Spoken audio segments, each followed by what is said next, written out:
اعوذ باللہ من الشیطان الرجیم بسم اللہ الرحمن الرحیم السلام علیکم ورحمۃ اللہ وبرکاتہ۔ آج ہم ایک ایسے روحانی اور علمی کتاب کا تعارف لے کر حاضر ہوئے کہ جس نے حدیث قصہ کی گہرائیوں کو اجاگر کیا۔ یہ ہے شرح حدیث قصہ، جس کے مؤلف ہیں سید علی افضل زیدی قمی۔ چلیے آغاز کرتے ہیں اس عظیم کتاب کے سفر کا۔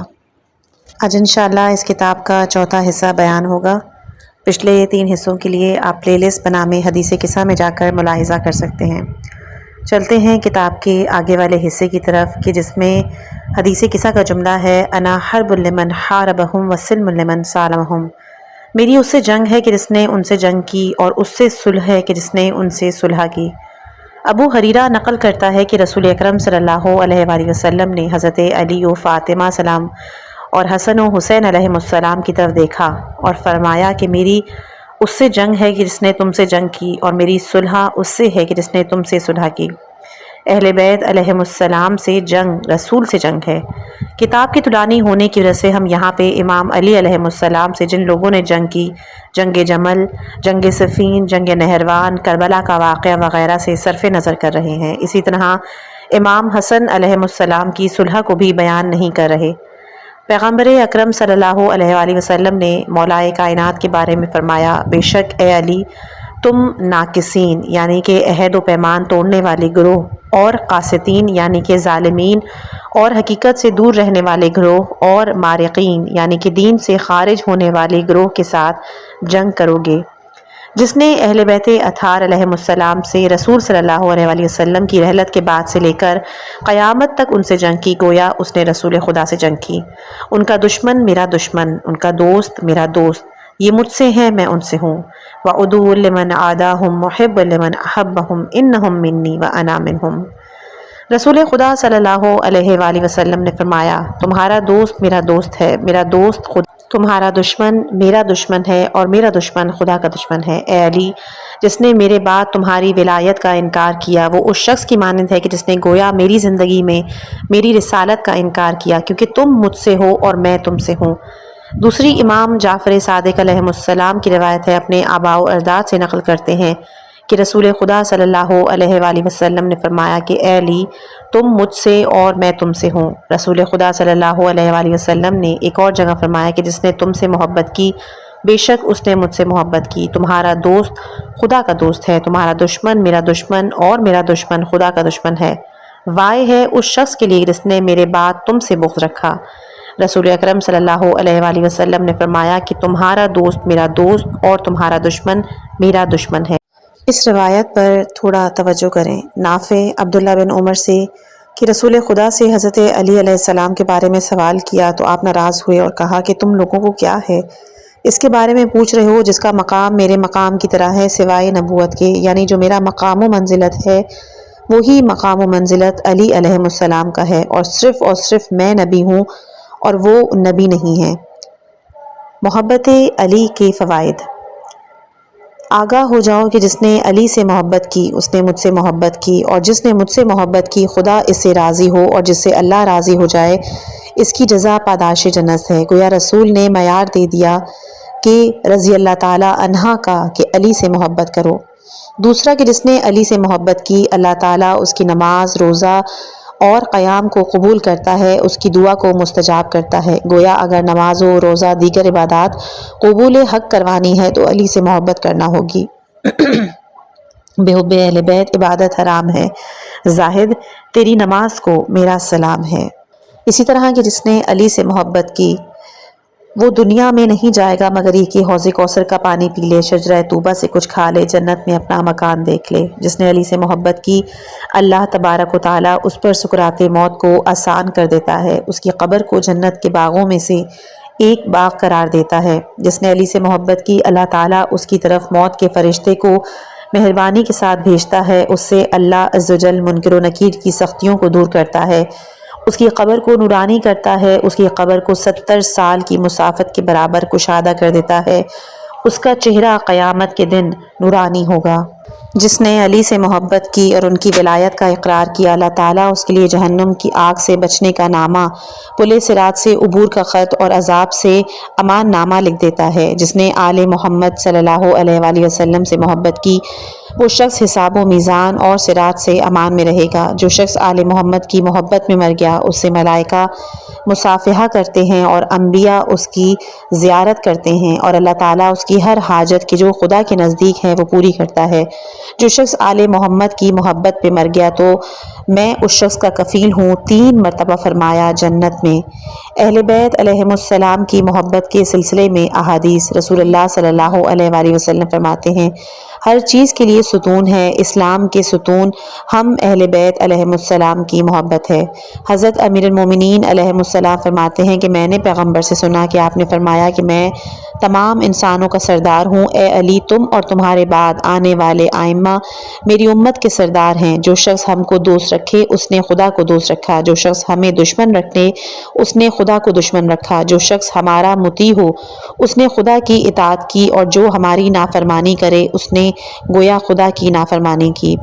حضرت امیر المومنین علیہ السلام فرماتے ہیں، حضرت محمد مصطفیٰ صلی اللہ علیہ وآلہ وسلم نے جناب ابو ذر سے کہا، اے ابو ذر، جو شخص ہم اہل بیت علیہ السلام کو دوست رکھتا ہو اسے چاہیے کہ خدا کی سب سے پہلی نعمت پر حمد کرے۔ جناب ابو ذر نے کہا، یا رسول اللہ، وہ سب سے پہلی نعمت کیا ہے؟ انہوں نے کہا کہ ولادت کی طہارت، کیونکہ کوئی شخص ہمیں دوست نہیں رکھے گا مگر جس کی ولادت پاک طریقے سے ہوئی ہو۔ حضرت محمد مصطفیٰ صلی اللہ علیہ وآلہ وسلم نے فرمایا کہ علی ابن ابی طالب علیہ السلام کی طرف دیکھنا عبادت ہے، ان کا ذکر عبادت ہے۔ کسی بھی انسان کا ایمان قبول نہیں ہوگا مگر علی کی ولایت اور ان کے دشمن سے بیزاری کے ذریعے۔ اسی لیے امام رضا علیہ السلام نے فرمایا کہ دین کا کمال ہماری ولایت اور ہمارے دشمنوں سے بیزاری رکھنے میں ہے۔ ابان بن تغلب کہتے ہیں کہ میں نے امام صادق علیہ السلام سے سوال کیا، امام کو تو جانتا ہے لیکن وہ شخص اپنے زمانے کے امام کو نہیں پہچانتا، کیا وہ مومن ہے؟ امام نے کہا نہیں۔ میں نے کہا کیا وہ مسلمان ہے؟ امام نے کہا ہاں۔ محبت اہل بیت پر واقعات۔ پہلا ہے بینائی کا لوٹ آنا۔ سید رضی رحمۃ اللہ علیہ مناقب الفاخرہ میں سلیمان عامر سے حکایت نقل کرتے ہیں۔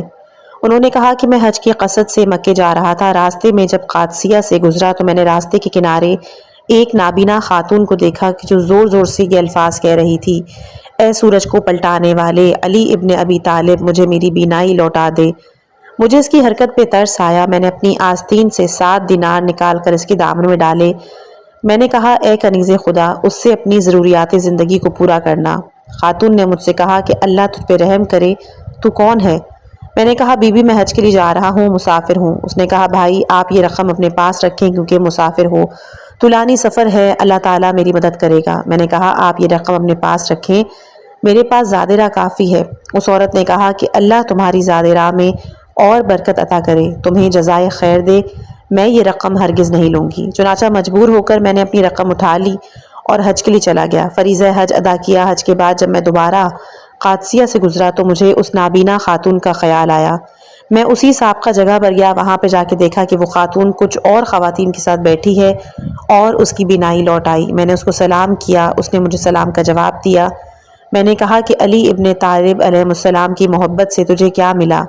اس نے کہا تم کون ہو؟ میں نے کہا میں وہی شخص ہوں جس نے تجھے 7 دینار دیے تھے لیکن تم نے لینے سے انکار کیے۔ جب اس خاتون نے مجھے پہچانا تو کہا اللہ تعالیٰ تیرے حج کو قبول کرے، تجھے جزائے خیر کرے۔ پھر اس نے اپنا واقعہ کچھ یوں بیان کیا کہ 7 دن تک میں اللہ تعالیٰ سے بینائی کی دعا مانگتی رہی۔ جب 7ویں رات ہوئی، وہ شب جمعہ تھی، میں نے خوب گڑ گڑا کر دعا مانگی۔ جب آدھی رات کا وقت ہوا تو ایک شخص میرے پاس آیا جس کے وجود سے خوشبو آ رہی تھی۔ اس نے مجھ کو سلام کیا، میں نے جواب سلام دیا۔ اس نے مجھ سے کہا کہ کیا تم علی سے محبت رکھتی ہو؟ میں نے کہا بے شک، خدا کی قسم مجھے علی سے بے حد محبت ہے۔ اس وقت اس شخص نے میرے حق میں دعا کی۔ پھر اس نے مجھ سے کہا کہ اب آسمان کی طرف نظر کر کے دیکھو۔ جب میں نے آنکھیں کھول کے آسمان کی طرف دیکھا تو مجھے چمکتے ہوئے ستارے دکھائی دینے لگے۔ میں نے اس بزرگوار سے کہا کہ تجھے اس ذات طاہر کا واسطہ جن کے واسطے تو نے دعا کی ہے، میری بینائی واپس پلٹائی، اپنا تعارف کراؤ، تم کون ہو؟ انہوں نے کہا کہ میں خضر ہوں اور میں علی علیہ السلام کا دوست اور رفیق ہوں۔ میں تجھے وصیت کرتا ہوں کہ پوری عمر علی کی محبت پر قائم رہنا، یہ محبت تجھے دنیا اور آخرت میں فائدہ پہنچائے گی۔ دوسرا واقعہ ہے ایک خوش نصیب انسان کا۔ شیخ صدوق نے اپنے اسناد کے ساتھ حضرت علی علیہ السلام سے روایت کی ہے کہ جب یہ آیت وَكُلَّ شَيْءٍ أَحْصَيْنَاهُ فِي إِمَامٍ مُبِينٍ کہ جو کہ سورہ یاسین کی آیت نمبر 12 ہے، ہم نے اس چیز کا احصا امام مبین میں کر دیا ہے، یہ نازل ہوئی تو دو بزرگوں نے کھڑے ہو کر رسول خدا صلی اللہ علیہ وآلہ وسلم سے کہا، یا رسول اللہ، امام مبین سے مراد توریت ہے؟ انہوں نے کہا نہیں۔ شیخین نے کہا، کیا اس سے انجیل مراد ہے؟ کہا نہیں۔ پھر شیخین نے کہا، کیا اس سے مراد قرآن ہے؟ آپ نے کہا نہیں۔ اتنے میں علی علیہ السلام رسول اللہ کے پاس آئے تو رسول خدا صلی اللہ علیہ وآلہ وسلم نے فرمایا کہ یہ وہ امام ہے کہ جس میں اللہ تعالیٰ نے تمام چیزوں کا علم احصا کیا ہے۔ اس روایت سے آگے یہ جملات معجزات آل محمد جلد نمبر 1 صفحہ نمبر 291 پر موجود ہیں کہ وہ شخص ہر لحاظ سے خوش نصیب ہے کہ جو علی کی زندگی ان کی شہادت کے بعد علی سے محبت رکھے، وہ شخص ہر لحاظ سے بد نصیب ہے کہ جو علی کی زندگی اور ان کی شہادت کے بعد علی سے بغض رکھے۔ تیسرا ہے برزخ کے عذاب سے نجات۔ ایک دن جناب سلمان فارسی نے جناب امیر المومنین علیہ السلام سے پوشیدہ اسرار کے بارے میں سوال کیا۔ حضرت علی علیہ السلام نے جناب سلمان کو ایک یہودی کی قبر کی طرف رہنمائی کی اور فرمایا، جاؤ اس صاحب قبر سے جا کے سوال کرو۔ جناب سلمان امام علی کے حکم سے قبرستان گئے۔ اس یہودی کے برزخ کو کہ جو مولا علی علیہ السلام کو دوست رکھتا تھا اپنی بصیرت کی آنکھوں سے دیکھا، مشاہدہ کیا۔ یہودی بہت ہی عالی شان باغ میں بیٹھا تھا۔ جناب سلمان نے پوچھا کہ تم اس مقام پر کس طرح فائز ہوئے جبکہ تم تو یہودی ہو؟ اس یہودی شخص نے کہا کہ میں نے کہ اگرچہ اسلام تو قبول نہیں کیا تھا لیکن میں حضرت علی علیہ السلام کو دوست رکھتا تھا۔ اس سچی دوستی اور محبت کی وجہ سے مجھے برزخ میں یہ مقام اور منزلت ملی ہے۔ چوتھا ہے نیکی اور بدی کے حوالے سے۔ ایک دن ابو عبداللہ جدلی حضرت امیر المومنین علیہ السلام کی خدمت میں حاضر ہوئے۔ حضرت علی نے ابو عبداللہ سے کہا، اے ابو عبداللہ، کیا تم چاہتے ہو کہ تم کو اس آیہ کریمہ کی حقیقت اور راز سے آگاہ کروں جو کہ سورہ نمل آیت نمبر 89 اور 90 کی ہے کہ جو کوئی نیکی لے کر آئے اس سے بہتر اجر ملے گا اور وہ لوگ قیامت کے خوف سے محفوظ بھی رہیں گے، جو کوئی برائی لے کر آئے گا انہیں منہ کے بل جہنم میں دھکیل دیا جائے گا۔ کیا تمہیں تمہارے اعمال کے علاوہ بھی کوئی معاوضہ دیا جا سکتا ہے؟ ابو عبداللہ جدلی نے کہا، بے شک اے امیر المومنین، مجھے اس آیت کی حقیقت سے آگاہ فرمائیں۔ حضرت علی علیہ السلام نے فرمایا کہ اس آیت میں حسنہ سے ہم اہل بیت علیہ السلام کی محبت و ولایت مراد ہے اور سیئہ سے ہم اہل بیت علیہ السلام سے بغض اور ولایت کا انکار رکھنا مراد ہے۔ بعض روایات میں حسنہ سے امام کی معرفت اطاعت مراد ہے اور سیئہ سے امام کا انکار کرنا۔ اہل بیت کے مردہ دشمن سے اس کی بیٹی کی ملاقات۔ محمد بن مسلم نے ابو عینیہ سے روایت کی، اس نے کہا کہ ایک شخص امام محمد باقر علیہ السلام کی خدمت میں حاضر ہوا۔ اس نے آپ سے عرض کی، فرزند رسول، میرا تعلق اہل شام سے ہے، میں روز اول سے ہی آپ سے محبت رکھتا ہوں، آپ کے شیعوں سے بیزار ہوں، جبکہ میرا باپ آپ کے خاندان کا ایک بدترین دشمن تھا، وہ آپ کے بجائے بنی امیہ سے محبت رکھتا تھا، انہیں افضل سمجھتا تھا، چنانچہ نظریات کے اختلاف کی وجہ سے ہمارا آپس میں ہمیشہ جھگڑا رہتا، وہ مجھ سے نفرت کرتا، میں اس سے، وہ ہمیشہ مجھے اپنی دولت سے محروم رکھتا جبکہ وہ کافی دولت مند اور مالدار اور میں اس کا اکلوتا بیٹا ہوں۔ اس نے مجھے میرے نظریات کی وجہ سے اپنی دولت کہیں چھپا کے رکھی ہے اور اس حالت میں اس پر موت آئی اور اس نے اپنی دولت کے متعلق مجھے کچھ نہیں بتایا۔ باپ کے مرنے کے بعد میں نے اس کی خفیہ دولت کو تلاش کیا لیکن مجھے کامیابی نہ ہوئی اور میں آپ کے پاس اب اس لیے آیا ہوں کہ آپ مجھے میرے باپ کی دولت کی نشاندہی کریں کیونکہ میں ایک غریب اور محتاج شخص ہوں۔ آپ علیہ السلام نے کہا کہ میں تمہیں ایک خط لکھ کر دیتا ہوں، اس پر اپنی مہر ثبت کر دیتا ہوں، تم میرا یہ خط لے کر نماز عشاء کے بعد جنت البقیع میں چلے جانا، وہاں درجان درجان کہہ کے آواز دینا، جب تم یہ آواز دو گے تو تمہارے پاس ایک شخص آئے گا جو کہ عمامہ پوش ہوگا، تم اسے میرا یہ خط دینا، اسے کہنا کہ میں محمد بن علی بن حسین بن علی کا قاصد ہوں، تم میری ملاقات میرے باپ سے کراؤ، چنانچہ وہ تیری ملاقات تیرے باپ سے کرائے گا اور جب ملاقات ہو تم خود ہی اس سے مخفی دولت کے متعلق پوچھ لینا۔ ابو عینیہ کا بیان ہے کہ میں پھر دوسرے دن اپنے آقا و مولا کی خدمت میں حاضر ہوا، میرے پہنچنے کی تھوڑی دیر کے بعد وہ شامی بھی آپ کی خدمت میں آیا، اس نے آتے ہی کہا، اللہ کو بہتر جانتا ہے کہ وہ اپنی رسالت کہاں پہ رکھے، میں گزشتہ شب آپ کے فرمان کے مطابق بقی پہنچا اور میں نے درجان درجان کہہ کے آواز دی تو ایک شخص میرے پاس آیا۔ میں نے آپ کا مہر شدہ خط دیا، کہا کہ میں محمد بن علی بن حسین بن علی کا قاصد ہوں اور میں تمہارے ذریعے سے اپنے والد سے ملنا چاہتا ہوں۔ اس شخص نے مجھ سے کہا کہ تم یہاں ٹھہرو، میں تمہارے باپ کو ابھی یہاں لے کر آتا ہوں۔ چنانچہ چند لمحات کے بعد ایک کالا سیاہ آدمی کو میرے پاس لے آیا اور کہنے لگا یہ تیرا باپ ہے۔ میں نے اسے دیکھ کر کہا کہ یہ میرا باپ نہیں، میرا باپ سیاہ رنگ کا نہیں تھا۔ اس نے کہا یہی تیرا باپ ہے، دوزخ کے شعلوں اور دھوئیں نے اس کی شکل بدل دی ہے۔ میں نے اس سے کہا کیا تو میرا باپ ہے؟ اس نے کہا جی ہاں، میں ہی تیرا باپ ہوں۔ تو میں نے پوچھا تمہاری شکل و صورت کیوں بدلی؟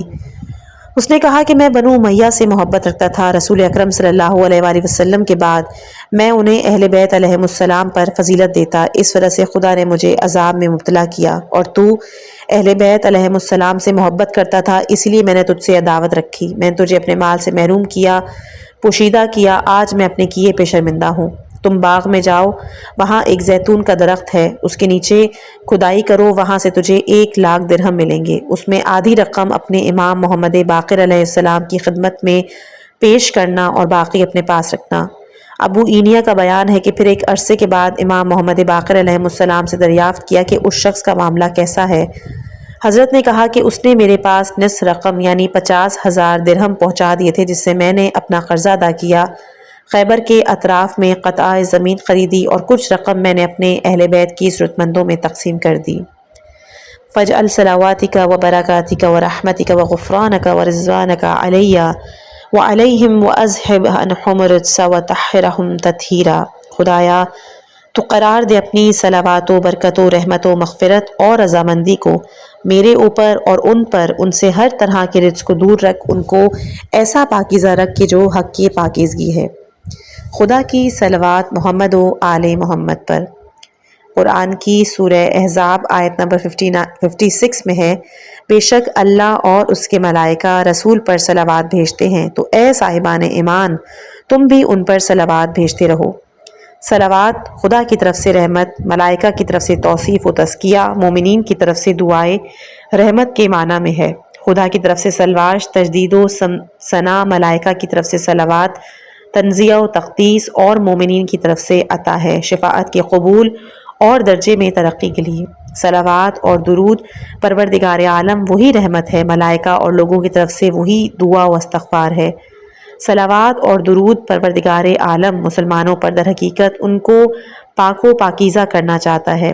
صلوات اہل لغت کے نزدیک تبریک اور تمجید کے معنی میں ہیں، جیسا کہ سورہ بقرہ آیت نمبر 157 میں ہے کہ صبر کرنے والوں پر ان کے لیے پروردگار کی طرف سے صلوات و رحمت ہے۔ جو بھی سختیوں میں صبر کرے گا اس پر اللہ کی طرف سے صلوات ہوگی۔ صبر کا نمونہ دیکھنا چاہتے ہیں، تاریخ کا مطالعہ کریں، پتہ چلتا ہے کہ علی علیہ السلام جیسا صابر امام یا محمد و آل محمد جیسے صابرین ہمیں تاریخ میں نہیں ملتے۔ مصائب و آلام کی منزل پہ صبر کا پیکر یہ ہستیاں دکھائی دیتی ہیں۔ جناب ثانی زہرا سلام اللہ علیہا نے فرمایا کہ جب ایسے صابرین پر اللہ تعالیٰ صلوات بھیج رہا ہے تو ہم کیوں ان ہستیوں پہ صلوات نہ بھیجیں؟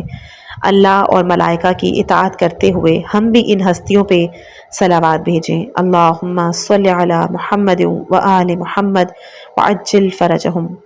خلاصہ کلام، صلوات قرآن میں دعا، رحمت، ثنا، تمجید، اہمیت، توجہ، تزکیہ اور نعمت کے معنی میں استعمال ہوتی ہے۔ ابن حجر نے سوائق میں نقل کیا کہ پیغمبر اکرم صلی اللہ علیہ وآلہ وسلم نے فرمایا مجھ پر ہرگز ناقص اور ابتر صلوات مت بھیجو۔ تو عرض کی یا رسول اللہ ناقص صلوات کیا ہے؟ آپ نے کہا کہ صرف اللہم صلی علی محمد کہو اور اس سے آگے کچھ نہ کہو، بلکہ صلوات میں ایسے کہو اللہم صلی علی محمد و آل محمد۔ جناب عائشہ سے معروف روایت ہے کہ رسول خدا صلی اللہ علیہ وآلہ وسلم نے کہا کہ نماز بغیر طہارت اور درود کے قبول نہیں۔ اہل سنت کے فقہا میں شافعی نے تشہد میں واجب جانا ہے۔ قابل توجہ یہ ہے کہ شافعی نے اسی فتوے کو اپنے ایک معروف شعر میں بھی صراحت کے ساتھ بیان کیا ہے۔ آپ کی عظمت کے لیے بس اتنا ہی کافی ہے کہ جو کوئی آپ پر صلوات اور درود نہ بھیجے اس کی نماز باطل ہے۔ برکت کس چیز کو کہتے ہیں؟ برکت یعنی زیادتی، کثرت، نمو، رشد، ثابت فائدہ یا نعمت کی زیادتی کو برکت کہتے ہیں۔ جس چیز میں خیر و برکت اور فائدہ ثابت ہو اسے مبارک کہتے ہیں۔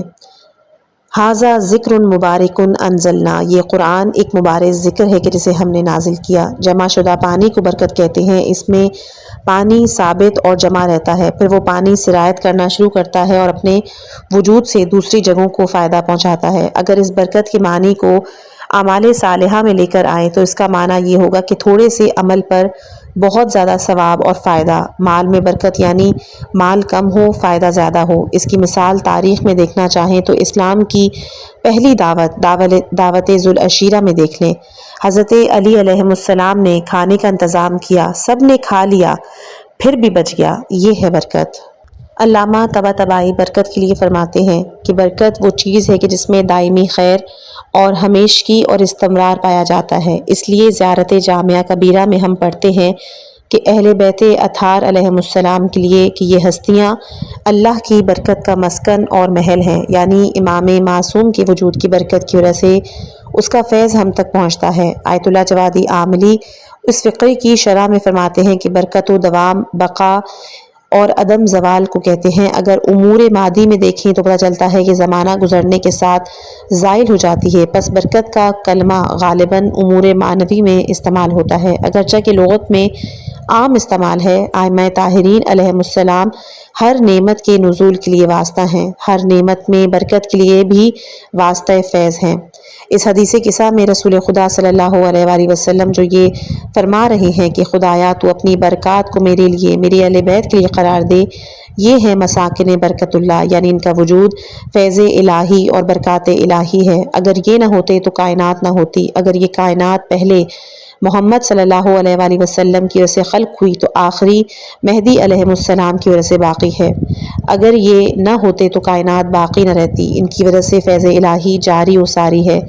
برکت کے بارے میں ہم نے اپنی کتاب تحفۃ الصائمین میں اسباب برکت وغیرہ کو تحریر کیا ہے، قارئین کرام علم میں اضافے کے لیے اس کتاب کی طرف رجوع کر سکتے ہیں، طولانی ہونے کی وجہ سے ہم یہاں پر ذکر نہیں کر رہے۔ حدیث قصہ میں ایک لفظ ہے وَرَحْمَتَكَ، رحمت الہی، تمہارے رب نے اپنے اوپر رحمت کو لازم قرار دیا ہے، سورہ انعام آیت نمبر 54، یعنی اس کی رحمت عام ہے۔ اسی طرح سورہ اعراف آیت نمبر 156 میں ہے کہ میری رحمت ہر شے پر وسیع ہے۔ رحمت کے معنی عطوفت، مہربانی، درگزر، بخشش، رقت قلب کے ہیں کہ جب وہ رحمت کرنے والا ہے تو اس نے اپنی اس رحمت کا مظہر محمد و آل محمد علیہ السلام کو قرار دیا۔ اس لیے حدیث قصہ میں رسول صلی اللہ علیہ وآلہ وسلم فرما رہے ہیں اپنی رحمت کو ہمارے لیے قرار دے۔ ارشاد قدرت ہے اور ہم نے آپ کو عالمین کے لیے صرف رحمت بنا کے بھیجا۔ اس رحمت الہی سے کوئی بھی مایوس نہیں ہو سکتا سوائے کفار کے، جیسا کہ ارشاد قدرت ہے سورہ یوسف آیت نمبر 87، اس کی رحمت سے کافر قوم کے علاوہ کوئی مایوس نہیں ہوتا۔ یہ رحمت الہی ہر چیز جیسا کہ اوپر بیان کیا اس سے وسیع اور بالا تر ہے، لہٰذا ضرورت سے زیادہ مال و دولت جمع کرنے کے لیے اپنی عمر گنوانے سے بہتر ہے کہ ایمان۔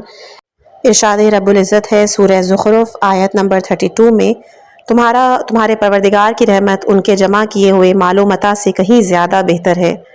جب خدا کی رحمت ہر چیز سے وسیع اور بہتر ہے تو اس کی رحمت کا مرکز اور معدن کون ہے؟ یقیناً اس حدیث قصہ اور زیارت جامعہ کی تلاوت کے ذریعے پتہ چلتا ہے کہ اس کی رحمت کا مرکز و معدن اہل بیت علیہ السلام ہے۔ جیسا کہ زیارت جامعہ میں ہم سب پڑھتے ہیں، آپ حضرات ہی رحمت کا مرکز ہیں۔ جو شخص رحمت الہی حاصل کرنا چاہتا ہے وہ اپنے آپ کو اس مرکز اہل بیت علیہ السلام سے متمسک کرے، یقیناً دنیا و آخرت میں رحمت اس کے شامل حال ہوگی، اور یہ رحمت الہی ان حضرات کی اطاعت و پیروی کے بغیر ممکن ہی نہیں۔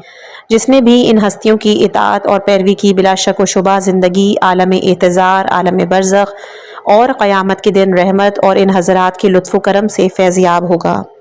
حضرت امام زین العابدین علیہ السلام فرماتے ہیں پروردگار عالم نے ہم اہل بیت علیہ السلام کے ذریعے آسمان کو روک رکھا ہے، اس کی اجازت کے بغیر زمین پر نہیں گرتا، ہمارے وسیلے سے زمین کو محفوظ کیا تاکہ اس پہ رہنے والوں کو نہ لرزائے، وہ ہماری وجہ سے بارش نازل کرتا ہے، ہمارے وجود کے زیر سایہ رحمت قرار دیتا ہے، زمین کی برکتوں کو باہر نکالتا ہے۔ اگر ہم میں سے کوئی ایک زمین پر نہ ہوتا تو زمین اپنے اہل کو نگل لیتی۔ کہیں پر روایات میں یہ بھی ملتا ہے کہ خدا کی قسم ہم نبوت کا درخت اور رحمت کا گھر ہیں۔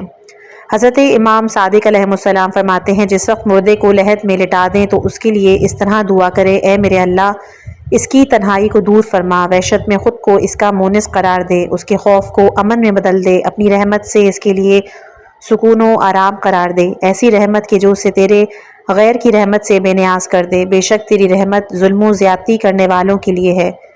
حدیث قدسی میں پروردگار عالم فرماتا ہے، اے داؤد میں بندے پر اس وقت زیادہ رحمت نازل کرتا ہوں جب وہ مجھ سے دور ہوتا ہے، اور بہترین حالت میرے بندے کی اس وقت ہے کہ جب وہ میری طرف رجوع کرتا ہے۔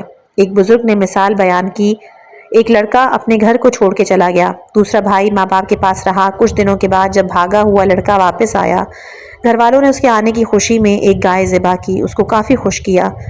دوسرا بیٹا کہ جو گھر میں رہ رہا تھا وہ ناراض ہوا اور والدین سے کہا کہ آپ نے کہ جو گھر سے باہر رہا اس کے لیے اتنی خوشی اور انتظامات کیے، میں کہ جو آپ کی خدمت کرتا رہا ایک بکرا بھی ذبح نہیں کیا۔ باپ نے کہا کہ ہم نے یہ ساری خوشیاں اس لیے کی ہیں تاکہ وہ پلٹ آئے، تیری طرح زندگی گزارے، میرا سب کچھ تیرے لیے ہے، تو بس کہ جو شخص اللہ سے دوری اختیار کیے ہوئے ہے، اللہ کی رحمت اس کے لیے زیادہ ہے، تو اس کی وجہ یہ ہے کہ وہ اس کی بارگاہ میں پلٹ آئے۔ یہ رحمت الہی تمام بنی آدم کے لیے ہے، اسی لیے اس نے اپنی اس صفت کا مظہر محمد و آل محمد علیہ السلام کو بنایا۔ اتنے رحیم و رحمت والے ہیں کہ دشمن و قاتل کو بھی جام پلاتے ہیں۔ حدیث قصہ میں ایک جملہ ہے غفرانکا، غفران کے معنی ہے معافی، بخشش، گناہ معاف کرنا، مغفرت کے۔ جب بھی انسان سے غلطی سرزد ہو جائے تو قرآن کی اس آیت کی تلاوت کر لے، سورہ قصص آیت نمبر 16، رب انی ظلمت نفسی فاغفر لی فغفر لہ، خدایا میں نے اپنے نفس پہ ظلم کیا لہٰذا مجھے معاف کر دے، بس خدا نے معاف کر دیا۔ اگر ہمیں خدا نہیں بخشے تو ہوگا کیا؟ ارشاد قدرت ہے، اگر تو معاف نہ کرے گا اور نہ رحم کرے گا تو ہم خسارہ اٹھانے والوں میں سے ہو جائیں گے، سورہ اعراف آیت نمبر 23۔ اگر انسان اپنی بخشش چاہتا ہے تو اہل بیت اطہار علیہ السلام سے متمسک ہو، ان کی اتباع کرے تو یقیناً اللہ تعالیٰ اس کو بخش دے گا، جیسے کہ سورہ آل عمران آیت نمبر 31 میں ہے، اے پیغمبر کہہ دیجئے کہ اگر تم لوگ اللہ سے محبت کرتے ہو تو میری پیروی کرو، خدا بھی تم سے محبت کرے گا، تمہارے گناہوں کو بخش دے گا، وہ بڑا بخشنے والا اور مہربان ہے۔ شرک کے علاوہ اللہ تعالیٰ ہر گناہ کو بخش دے گا، جیسے کہ سورہ نساء آیت نمبر 116 میں ہے، خدا اس بات کو معاف نہیں کر سکتا کہ اس کے شریک قرار دیا جائے، اس کے علاوہ جس کو چاہے بخش سکتا ہے۔ خدا کی رحمت سے مایوس نہیں ہونا چاہیے، اللہ تعالیٰ بہت مہربان بخشنے والا ہے، جیسے کہ قرآن میں سورہ زمر آیت نمبر 53 میں ہے کہ رحمت خدا سے مایوس نہ ہونا، اللہ تعالیٰ تمام گناہوں کو معاف کرنے والا ہے۔ اگر انسان بخشش کے لیے اس طرح دعا کرے بہت ہی بہترین ہے، جیسا کہ ارشاد قدرت ہے سورہ بقرہ آیت نمبر 286 میں کہ پروردگار ہم جو بھول گئے یا غلطیاں ہوئیں اس کا ہم سے مواخذہ نہ کرنا، خدایا ہم پر ویسا بوجھ نہ ڈالنا جیسا کہ پہلی امتوں پر ڈالا تھا، پروردگار ہم پر وہ بار نہ ڈالنا کہ جس کی ہم میں طاقت نہ ہو، ہمیں معاف کر دینا، ہمیں بخش دینا، ہم پہ رحم کرنا، تو ہمارا مولا و مالک ہے، بس کافروں کے مقابلے میں ہماری مدد فرما۔ یا پھر اس طرح دعا کرے کہ جیسے کہ قرآن میں خدا نے فرمایا سورہ آل عمران آیت نمبر 153 کہ پروردگار ہمارے گناہوں کو معاف فرما، ہماری برائیوں کی پردہ پوشی فرما، ہمیں نیک بندوں کے ساتھ محشور فرما، ربنا فاغفر لنا ذنوبنا وکفر عنا سیئاتنا وتوفنا مع الابرار۔ انسان اپنے لیے، اپنے والدین اور مومنین کے لیے بھی بخشش کی دعا کرے، جیسا کہ قرآن میں سورہ ابراہیم آیت نمبر 41 میں ارشاد رب العزت ہے، ربنا اغفر لی ولوالدی وللمؤمنین یوم یقوم الحساب، پروردگار مجھے، میرے والدین کو اور تمام مومنین کو اس دن بخش دینا جس دن حساب قائم ہوگا۔ واستغفر اللہ ان اللہ غفور الرحیم، سورہ مزمل آیت نمبر 20، اللہ سے استغفار کرو کہ وہ بہت زیادہ بخشنے والا اور مہربان ہے۔ استغفروا ربکم انہ کان غفارا، سورہ نوح آیت نمبر 10، اپنے پروردگار سے استغفار کرو کہ وہ بہت زیادہ بخشنے والا ہے۔ اللہ تعالیٰ نے اپنی غفران کا مظہر محمد و آل محمد علیہ السلام کو بنایا کہ پہلے میرے مظہر کی بخشش کا اندازہ لگانا، پھر میری بخشش کا اندازہ لگانا، دشمنوں کے ساتھ عفو بخشش۔ جس وقت پیغمبر اکرم صلی اللہ علیہ وآلہ وسلم نے 12,000 کے لشکر کے ساتھ اچانک مکے کے عظیم علاقے کو فتح کیا انہوں نے مکے والوں کے ساتھ اس طرح نرمی مہربانی کا سلوک کیا کہ تاریخ کو بھی تعجب میں ڈالا۔ کوئی بھی شخص یہ یقین نہیں کر سکتا تھا کہ ایک فاتح سردار اپنے مقابل شکست کھا جانے والوں کے ساتھ ایسا برتاؤ کرے گا۔ اہل مکہ مسجد الحرام میں صف باندھے کھڑے تھے تاکہ اسلام اور مسلمانوں کا رہبر کہ جو لشکری شان و شوکت روب و دبدبے کے عالم میں تھا خانہ کعبہ سے باہر آئے۔ مسلسل 13 سال تک اذیت و تکلیف پہنچانے والے اہل مکہ کے سلسلے میں حکم کرے۔ آن حضرت صلی اللہ علیہ وآلہ وسلم بتوں کو توڑنے کے بعد خانہ کعبہ سے باہر تشریف لائے اور اہل مکہ سے یوں خطاب کیا: اے لوگو، تم میرے لیے برے پڑوسی، برے رشتہ دار تھے۔ تم نے مجھے اس دیار سے نکالا، اس کے بعد مجھ پر لشکر کشی کی، حملے کیے، بڑی بزدلی سے یلغار کی، میرے چچا جناب حمزہ کو قتل کیا۔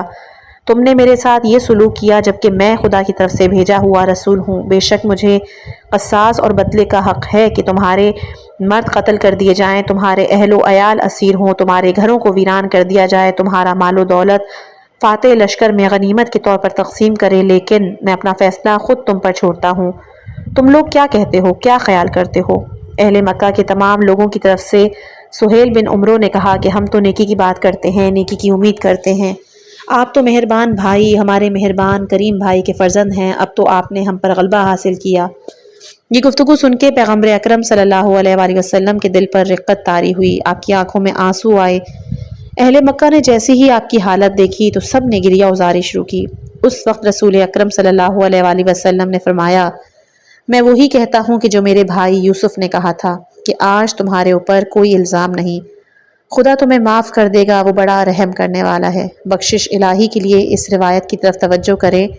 حنان بن صدیر کہتے ہیں کہ مجھ سے امام جعفر صادق علیہ السلام نے کہا: اے حنان، عرفے کے دن اللہ تعالیٰ حسین بن علی کے زائروں پر نگاہ کرتا ہے اور ان سے کہا جاتا ہے کہ اپنے عمل کو نئے سرے سے شروع کرو، بے شک اللہ نے تمہیں بخش دیا ہے۔ نصرانی کے مقابل عجیب بردباری اور عفو و بخشش۔ ایک نصرانی مذہب سے تعلق رکھنے والے نے امام محمد باقر علیہ السلام کی توہین کرتے ہوئے کہا: تم بقر ہو؟ امام علیہ السلام نے کہا کہ نہیں، میں باقر ہوں۔ اس نے کہا کہ تم ایک باورچی کے بیٹے ہو؟ امام نے کہا کہ کھانا بنانا ان کا فن ہے۔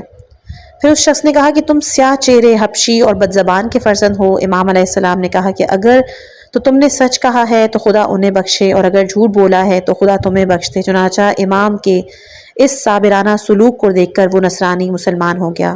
گزشتہ اور اس واقعے سے اندازہ لگائیں ان ہستیوں نے کیسے کیسے افراد کو بخش دیا ہے اور کچھ نہیں کہا۔ 13 سال اذیت دینے والوں کو رسول نے اور ماں کو برا بھلا کہنے والے کو امام باقر نے بخش دیا۔ غفران کیا؟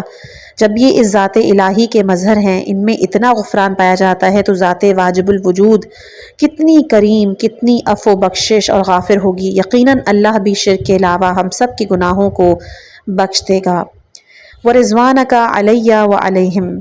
اب یہاں رضوان یعنی خوشنود ہونا، رضامندی، کبھی برکت و بہشت کے معنی میں بھی آتا ہے، جیسے کہ ارشاد اور رب العزت ہے سورہ مائدہ آیت نمبر 119: رضی اللہ عنہم ورضوا عنہ، خدا ان سے راضی ہوگا اور وہ خدا سے۔ اسی طرح قرآن میں ہی سورہ توبہ آیت نمبر 21 میں ہے کہ یبشرہم ربہم برحمت منہ ورضوان وجنات، اللہ ان کو اپنی رحمت، رضامندی اور باغات کی بشارت دے۔ اس رضوان کے دیگر کلمات قرآن مجید میں کافی ذکر ہیں، جیسے کہ ارتضا، مرضات، رضوا، یرزون، راضیہ۔ بندے کا خدا سے راضی ہونے کا مطلب یہ ہے کہ اس کی قضاء و قدر پہ راضی رہے۔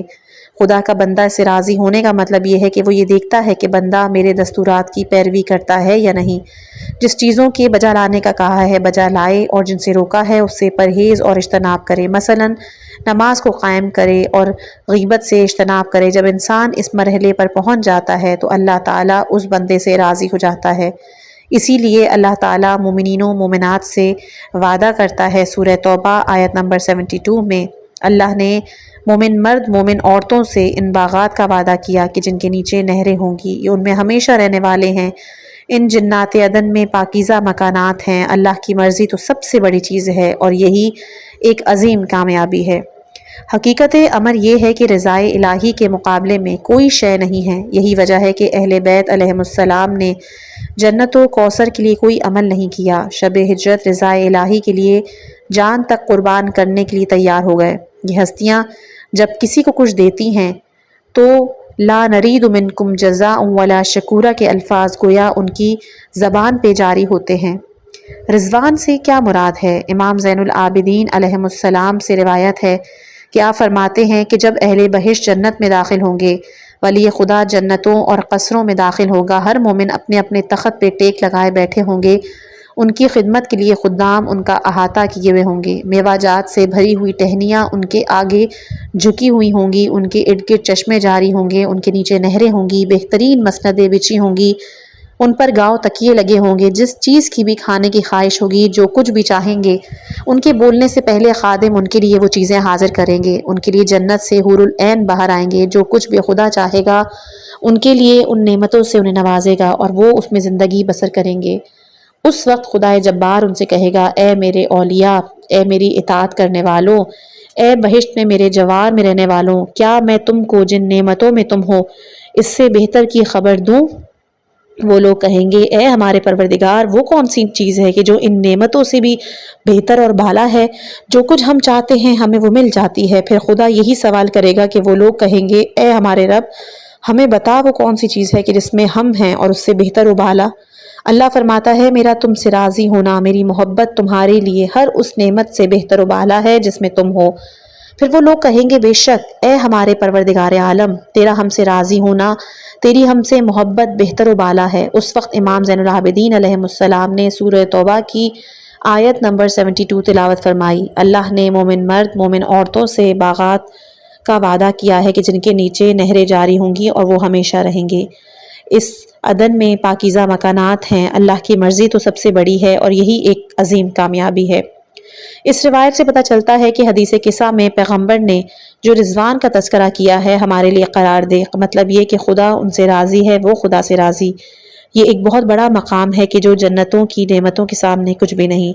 بس اب دیکھنا یہ ہے کہ ہم رضی اللہ کو کہیں گے جن سے یہ ہستیاں راضی ہوں گی، جن سے یہ راضی اس سے خدا راضی، جن سے ناراض خدا ان سے ناراض۔ بس خدا اور اہل بیت علیہ السلام کا راضی ہو جانا جنتوں کی نعمتوں سے افضل و بالا تر ہے۔ اسی لیے دعائے ندبہ میں ہم پڑھتے ہیں اور انہیں اپنے پروردگار کے ذریعے اپنی رضا کے لیے وسیلہ قرار دیا ہے۔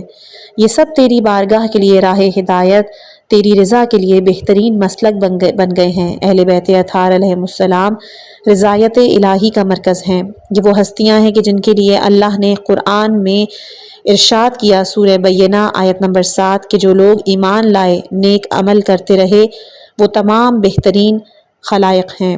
وَأَذْهِبْ عَنْهُمُ الرِّجْسَ وَطَهِّرْهُمْ تَطْهِيرًا۔ اس جملے کی تشریح کے انشاءاللہ چند صفوں کے بعد آیہ تطہیر کے ضمن میں واضح ہو جائے گی۔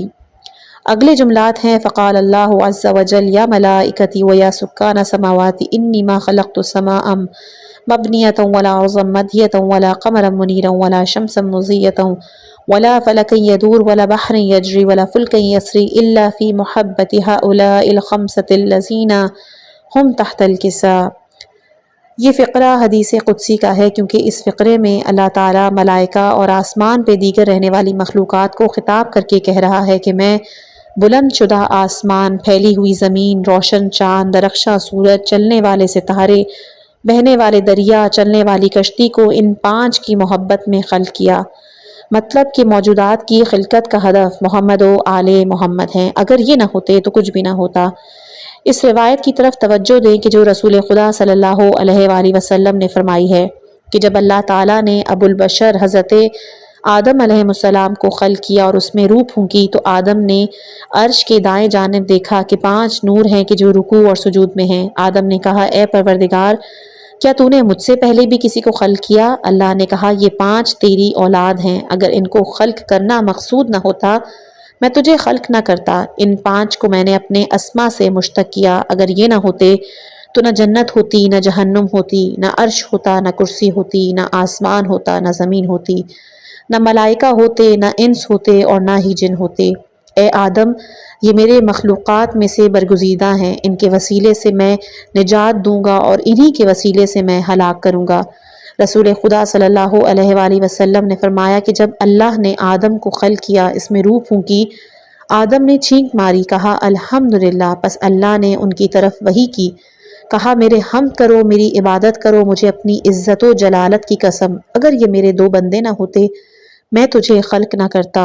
حضرت آدم نے کہا اے میرے پروردگار، کیا یہ دونوں مجھ سے ہیں؟ اللہ نے کہا ہاں اے آدم، اپنا سر اٹھاؤ اور ذرا دیکھو۔ حضرت آدم نے سر اٹھایا تو عرش پہ لکھا ہوا تھا، نہیں ہے کوئی معبود سوائے اللہ کے، محمد نبی رحمت ہیں، علی جنت میں مقیم ہیں، جس نے علی کے حق کی معرفت حاصل کر لی وہ پاک و طاہر ہے۔ اگر یہ ہستیاں نہ ہوتی خدا کی کوئی معرفت حاصل نہ کر سکتا، ان کے ذریعے خدا کی معرفت ہوئی، انہی کے ذریعے خدا کی عبادت ہوئی۔ اس طرح روایت میں ہے کہ امام صادق علیہ السلام نے فرمایا بنا عبد اللہ ولولا ما عرف اللہ۔ رسول اللہ صلی اللہ علیہ وآلہ وسلم نے بھی فرمایا میں اور علی نہ ہوتے خدا کی معرفت نہ ہوتی، میں اور علی نہ ہوتے تو خدا کی عبادت نہ ہوتی۔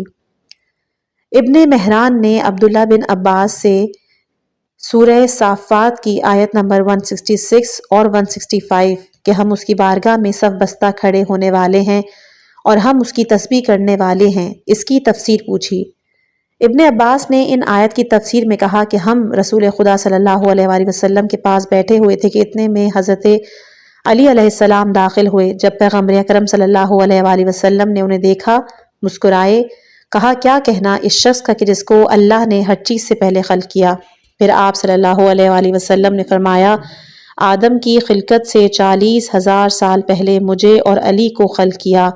پیغمبر اکرم صلی اللہ علیہ وآلہ وسلم سے پوچھا بیٹا باپ سے پہلے خلق ہوا؟ آپ نے کہا ہاں، اللہ نے مجھے اور علی کو آدم کی خلقت سے 40,000 سال پہلے ہمارے نور کو خلق کیا، پھر اس نور کو 2 حصوں میں تقسیم کیا، آدھے نور سے مجھے، آدھے نور سے علی کو، دیگر اشیاء سے پہلے خلق کیا، میرے اور علی کے نور سے ان چیزوں کو خلق کیا، روشن کیا، پھر ہمارے نور کو عرش کے دائیں جانب قرار دیا، اس وقت فرشتوں کو خلق کیا، پھر ہم نے خدا کی تسبیح کی تو فرشتوں نے بھی خدا کی تسبیح کی، جب ہم نے خدا کی تحلیل کی فرشتوں نے بھی خدا کی تحلیل کی، ہم نے خدا کی تکبیر کی تو فرشتوں نے بھی تکبیر کہی، فرشتوں نے ہم سے یہ سب کچھ سیکھا، گویا ہم استاد ہیں، فرشتے ہمارے شاگرد ہیں۔ خدا کے علم میں تھا کہ میرے اور علی کے محب کو دوزخ میں نہ ڈالے، اسی طرح میرے اور علی کے دشمن کو جنت میں نہ بھیجے۔ ابان بن عیاش سلیم بن قیس سے نقل کرتے ہیں، انہوں نے ابو ذر سے کہا کہ خدا تم پر رحمت کرے، کوئی حیرت انگیز اور تعجب آور گفتگو پیغمبر اکرم صلی اللہ علیہ وآلہ وسلم سے سنی ہو تو ہمیں بیان کرو۔ انہوں نے کہا کہ میں نے رسول اللہ سے سنا کہ آپ نے کہا عرش کے ارد گرد 90,000 فرشتے ہیں کہ جن کی تسبیح اور عبادت حضرت علی علیہ السلام کی اطاعت اور ان کے دشمنوں سے بیزاری کے علاوہ کچھ نہیں، ان کے شیعوں کے لیے وہ استغفار کرتے ہیں۔ امام صادق علیہ السلام نے فرمایا کہ ہم نور کی حالت میں عرش کے ارد گرد تسبیح کر رہے تھے کہ پس ہماری تسبیح کی وجہ سے اہل آسمان نے تسبیح کی، یہاں تک جب ہم نے زمین کی طرف حبوط کیا تو زمین والوں نے بھی ہماری تسبیح کی وجہ سے تسبیح الہی کی۔ جب حضرت آدم نے عرش پہ پنجتن پاک کے نام لکھے ہوئے دیکھے تو کہا اے میرے پروردگار، کیا تم نے مجھ سے پہلے کسی کو خلق کیا کہ جو تیرے نزدیک مجھ سے زیادہ مکرم ہے؟ اللہ نے کہا اے آدم یاد رکھو اگر یہ اسما نہ ہوتے تو میں نہ یہ بلند آسمان، نہ پھیلی زمین، نہ بس یہ کائنات در حقیقت بطفیل 14 معصومین علیہم السلام خلق ہوئی ہے، اگر یہ نہ ہوتے تو کائنات بھی خلق نہ ہوتی۔ اس ویڈیو کا اختتام دعا سے کرتے ہیں، اللہ تعالی ہمیں اہل بیت کی سچی معرفت نصیب فرما، اس کتاب کا مطالعہ ہمارے دلوں کو نور ایمان سے بھر دے۔ اگر ویڈیو پسند آئے تو چینل کو ضرور سبسکرائب کیجیے گا، اپنی خاص دعاؤں میں مجھ حقیر کو یاد رکھیے گا۔ والسلام علیکم ورحمۃ اللہ وبرکاتہ۔